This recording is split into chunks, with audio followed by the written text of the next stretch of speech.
Here's a shocking statistic. Almost 1 in 3 British Jews have considered moving abroad in the past 2 years, a survey has found. 1 in 6 British Jews reported feeling unwelcome in Britain, and now a third say they'd felt the need to conceal their Judaism in public.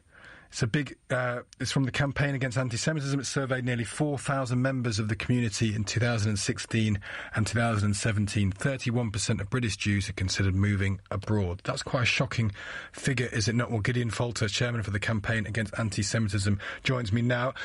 Gideon, that is a shocking number. A third of British Jews had considered moving abroad because of their Judaism. What do you put that down to?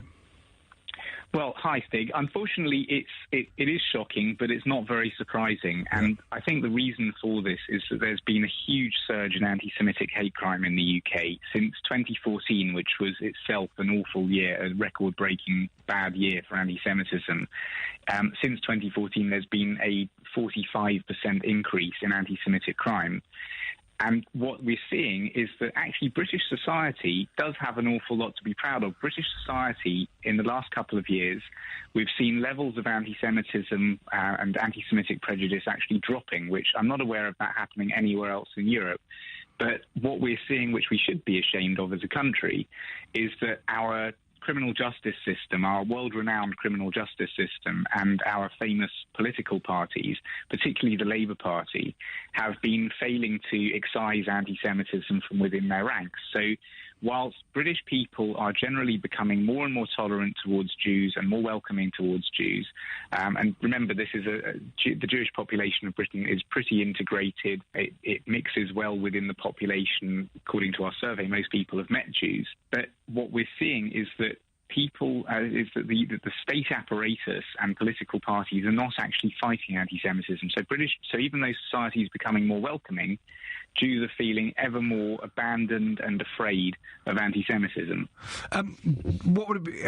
This whole hour I was trying to compare. We saw people doing anti-Semitic slurs in those marches in Charleston in America. Do you feel that Britain is better than America? That our national response to Jewish people is better than Americans?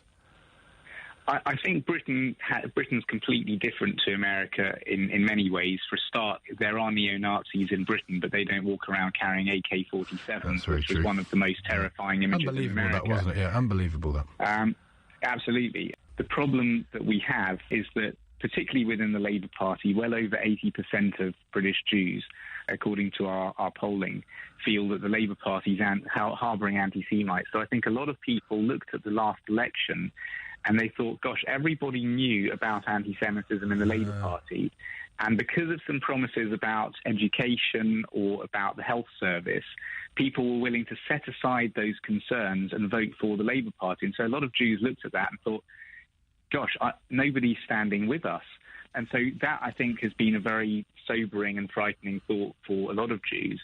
And, of course, the other thing is that people either are directly affected increasingly or know somebody who is directly affected by anti-Semitic crime.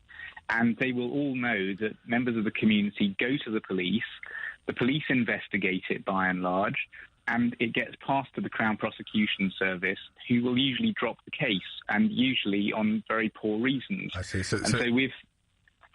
Yeah, well, exactly. I mean, basically, if you're a British Jew looking at your app, you're thinking, gosh, our politics is increasingly infested with anti-Semites, and people are getting attacked, and the state's not doing much about it.